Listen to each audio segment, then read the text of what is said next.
PTI के बड़े रहनुमाओं को एक दहाई सलाखों के पीछे गुजारना होगी। फैसलाबाद की इंसदादी दहशतगर्दी अदालत ने हसास इदारा हमला के समेत 3 मुकदमात में 283 में से 194 अफराद को सजा सुना दी।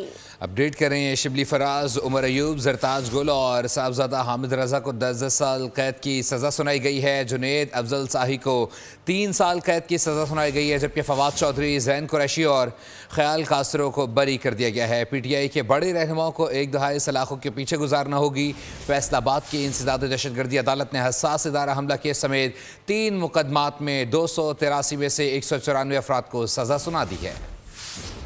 अदालत थी एटीसी फैसलाबाद। 9 मई हमला केस के मुकदमात थे 3, नामजद मुल्जिमान थे 283, सजा हुई 194 को। तहरीक इंसाफ के खिलाफ दर्ज मुकदमात का फैसला सुना दिया गया।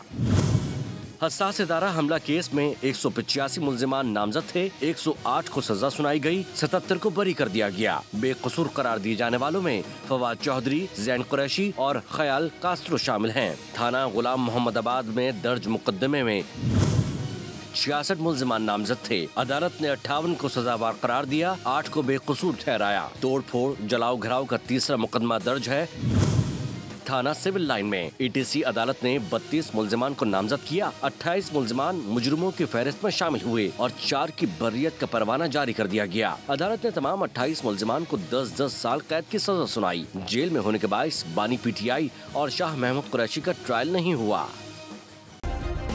सब्सक्राइब करें और बेल दबाएं ताकि कोई खबर रह न जाए।